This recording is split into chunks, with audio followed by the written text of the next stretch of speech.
నమస్కారం సార్. నమస్తే సార్ మీ పేరు సార్? నా పేరు దాల్పతి ప్రసాదరావు. ఎవరు సార్? పస్మరు. ఏం చేస్తుంటారు సార్? వ్యవసాయం. రైతుల పరిస్థితి ఎలా ఉందంటారు? దారుణంగా ఉంది. నేనే కుప్పలు నూరిసి వేస్తే ఇంత మట్టిగా అసలు ధాన్యం డబ్బులే రాలా నాకు. మరి రైతులకు అండగా ఉండటం కోసం రైతు భరోసా కేంద్రం ఏర్పాటు చేసామన్నారు. రైతు భరోసా కేంద్రం ఏర్పాటు చేశారన్నమాట, కానీ చెప్పుకోవడానికే కానీ దానివల్ల ఏం ఉపయోగం లేదు. ఇదే విధంగా చూసుకుంటే ఇప్పుడు వచ్చేసరికి ఇదే రైతు భరోసా కేంద్రాల్లో పంట వేసుకున్న దగ్గర నుంచి అమ్ముకునేంత వరకు రైతు భరోసా కేంద్రాలు తోడుగా ఉంటాయన్నారు. అదేవిధంగా పంటకు కావాల్సినటువంటివన్నీ రైతు భరోసా కేంద్రాలు దొరుకుతాయన్నారు. ఎంతవరకు జరుగుతుంది? అసలు అది శూన్యం అండి. ఏదో తాత్కాలికంగా ఫస్ట్లో చేసినప్పుడు ఏదో ఒక వారం రోజులు ఎన్నాలో చేశారు, కానీ తర్వాత నూర్చిన వాళ్ళకి అసలు ఇంత మట్టి డబ్బులు పడా, అందుట్లో నాకు అసలు పడలా ఇప్పుడు వరకే. తర్వాత రైతు భరోసా కేంద్రాల్లోనూ తేమ శాతం డిఫరెన్స్ వల్ల చాలా మంది రైతులు పంట అమ్ముకోవడానికి ఇబ్బందులు పడుతున్నారని చెప్పి అంటున్నారు. ఎంతవరకు అది ఫస్ట్లో మాత్రం బాగా చేశారండి. తేమ శాతం 20% ఉండాలంటే ఇక్కడ 20% చూపిస్తేనేమో మిల్లర్స్ దగ్గరికి వెళ్ళినాక 24% అంటున్నారు. ఆ లారీలు దించుకోవడానికి అది 4 రోజులు 3 రోజులు అట్ట పట్టింది. ఎందుకులని వదిలేసుకుని వాళ్ళు చెప్పిన దానికి ఊంగొట్టి ఇచ్చేయడం జరిగింది. అప్పుడు అదేవిధంగా చూసుకుంటే నిత్యావసర వస్తు ధరలు కూడా బాగా పెరిగిపోయినాయి. దాని మీద నిత్యావసర వస్తువులు బాగా పెరిగిపోయినాయి. అంతకుముందు ఎంత 80 రూపాయలు 90 రూపాయలు నూనె ప్యాకెట్ ఉండేది, ఇవాళ భారీగా పెంచేశారు. ఇంకా చెప్పుకునేది ఏముంది, అన్ని వస్తువులకి రేట్లు పెంచేశారు విపరీతంగా.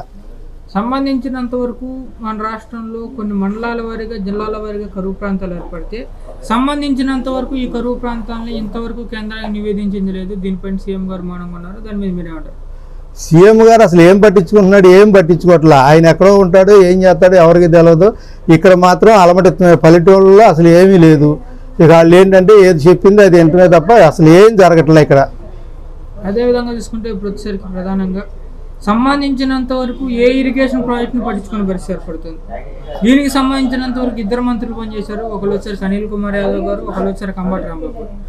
పోలవరం ప్రాజెక్టుని పట్టించుకునే పరిస్థితి 70% పైగా కంప్లీట్ అయినటువంటి పోలవరం ప్రాజెక్టుని పట్టించుకునే పరిస్థితి ఏర్పడుతుంది. దాని మీద మీరు అప్పట్లో తెలుగుదేశం గవర్నమెంట్ ఉన్నప్పుడు పోలవరం ప్రాజెక్టు మేము కూడా వెళ్ళి చూసి వచ్చాము. అప్పుడు పోలవరం ప్రాజెక్టు చాలా మట్టికి పని అయిపోయింది. వీళ్ళు వచ్చినాక ఆ కొద్ది పనిని కూడా పూర్తి చేయకుండా వదిలేశారు. ఇప్పుడు నీళ్ళు రాకుండా అలోలస్వన అంటే ఏడుతున్నాం మేము. మొన్నటి వరకు కూడా ఇప్పుడు అసలు మాకు జనవరి నెలలోనే నీళ్ళు లేవు ఇక్కడ. ఇవాళ కాలువలు ఎండిపోయినాయి, గేదెలకు నీళ్ళు లేవు. చేనులు కూరగాయలు పెట్టుకోవాలన్నా నీళ్ళు లేక నానా ఇబ్బందులు పడుతున్నాం. అదేవిధంగా చూసుకుంటే ఇప్పుడు వచ్చరికి మీరేమన్నా ఆస్తులు అనుకుంటే సంబంధించినంత వరకు ఒరిజినల్ డాక్యుమెంట్స్ ప్రభుత్వం దగ్గర ఉంటాయంటున్నారు, జిరాక్స్ కాపీలు ఇస్తామంటున్నారు. దాని మీద మీరేమంటారు? జిరాక్స్ కాపీ ఇస్తారని అంటున్నారు, కానీ మనమైతే ఏం కొనలేదు. కానీ ఇప్పుడు ఈయన వచ్చినాక అది మాత్రం చాలా మంది అంటున్నారు. ఆయన మనం ఏదైనా కొనుక్కుంటే మనకి జిరాక్స్ పేపరేను డాక్యుమెంట్ అంతా వాళ్ళ పేరు మీద ఉంటుంది అనే మాట గట్టిగా చెబుతున్నారు. ఇప్పుడు అంటే కొనుగోలు కూడా తగ్గిపోయినాయి, ఎవరో కొనటం అమ్ముకుంటాం కూడా ఆగిపోయినాయి. ఇప్పుడు 3 రాజధానులు ఏకీపిస్తారు. అసలు 3 రాజధానులు ఎక్కడున్నాయి? 3 రాజధానులు అసలు ఏ రాష్ట్రంలో చూసినా రాజధాని అనే పేరు చెప్పుకుంటా ఉంది. మన రాజధాని ఎక్కడుందంటే ఎవరికి తెలియని పరిస్థితి చేసేసారు ఇవాళ. ఇదే జగన్మోహన్ రెడ్డి గారు పాదయాత్ర చేస్తున్నప్పుడు ఆయన ఇచ్చిన హామీల్లో నేను కనుక మద్యపాన నిషేధం చేయకపోతే మళ్ళీ ఓట్లు వేయడానికి రానున్నారు. దాని మీద మీరేమంటారు? మద్యపాన నిషేధం చేస్తానని అప్పుడు ఆ రోజునైతే చెప్పాడు. తర్వాత ఏం చేశాడు? ఆయనే ముందెమ్మెత్తున్నాడు. అది మామూలుగా అక్కడికి వెళ్ళినాడు, ఇది ఫోన్ పేలు చేయటం ఇవి కూడా లేకుండా డైరెక్ట్ ఆయన అకౌంట్లోకి వెళ్ళిపోవడానికి డబ్బులు తీసేసుకుని ఆ డబ్బులు కట్టలు కట్టుకుని వాళ్ళు తీసుకుంటానికి చేసుకున్నారు. కానీ అది కూడా అంతకుముందు రేటు 100 రూపాయలు ఉన్నదాన్ని వాళ్ళు 200 చేశారు. సరైన ముందు లేదు తాగేవాడికి. బీరు ఉందంటే ఏదో భూమో బాంబో తెచ్చాడు. దానివల్ల ఏంటి ఉపయోగం? ఆరోగ్యం తప్పడం తప్ప. ఆ రేట్ ఎక్కువైనా మంచిదన్నా ఉంటే తాగేవాడు క్వార్టర్ తాగేవాడు 90 అన్నా తాగుతాడు. ఆ మందు తెచ్చాడు, నాశనం చేసేస్తున్నాడు ఆరోగ్యాన్ని. అదేవిధంగా చూసుకుంటే ఇప్పుడు వచ్చరికి నిరుద్యోగ సంఖ్య బాగా పెరిగిపోయింది. దాని మీద మీరేమంటారు?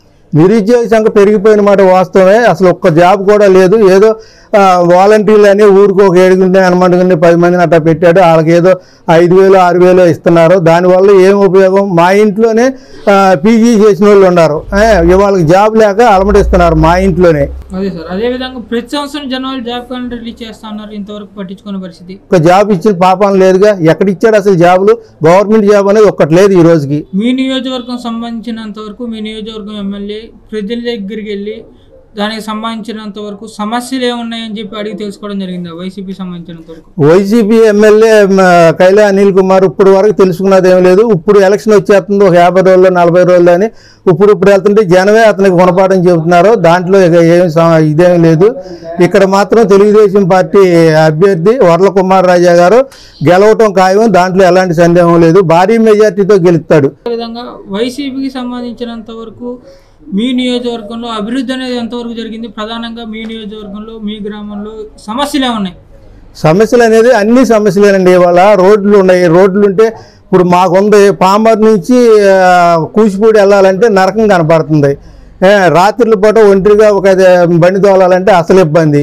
పగలైతే అట్టగా గోతుల్లో ఇట్టగొట్ట వెళ్తున్నాం, కానీ రాత్రులు అయినాయి అంటే మాత్రం ఇక నరకమే. ఎక్కడ పడతామో తెలియని పరిస్థితుల్లో భారీ గోతులు. దాంట్లో ఇంకా రోడ్లు వేసిన పాపం ఎక్కడ చేశాడు? ఆ రోడ్డే ఇలా. అది ఆయన కూడా తిరిగే ఏరియానే. ఆయన నియోజకవర్గంలో ఉంది. మా ఎమ్మెల్యే కైలా అనిల్ కుమార్ గారు నియోజకవర్గంలో ఉంది. ఆ రోడ్డు ఇప్పుడు నా 5 సంవత్సరాలు 4 సంవత్సరాల నుంచి అట్టాగే వచ్చింది.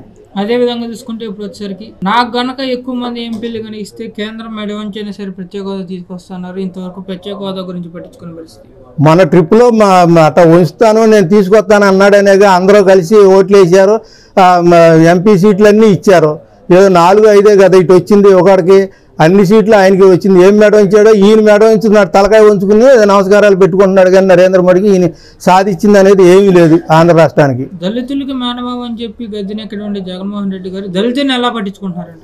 దళితులను పట్టించుకుంటాం అంటే ఎక్కడ పట్టించుకున్నాడు? ఆ దళితులే ఈసారి బుద్ధి చెప్పడానికి సిద్ధంగా ఉన్నారు. అదేవిధంగా ఎవరు ముఖ్యమంత్రి అయితే మన రాష్ట్రం అభివృద్ధి పదంలో నడుస్తుందని చెప్పారు. మనకి ఇక్కడ ముఖ్యమంత్రి అవ్వాలంటే ఆంధ్ర రాష్ట్రంలో నారా చంద్రబాబు నాయుడు గారు అయితేనే కరెక్ట్ అండి. ఎందుకంటే ఈ జాబులు రావాలన్నా, పిల్లలు చదువుకున్న వాళ్ళకి ఉద్యోగాలు రావాలన్నా, ఏది చేయాలన్నా, ఏదన్నా ప్రైవేట్ సంస్థలను తీసుకొచ్చి ఇచ్చేయాలన్నా ఏదన్నా అవకాశం అనేది ఆయన వస్తేనే జరుగుతుంది. కానీ ఈయన జగన్మోహన్ రెడ్డి వల్ల మాత్రం ఏమీ కాదు కూడా. Okay, thanks sir.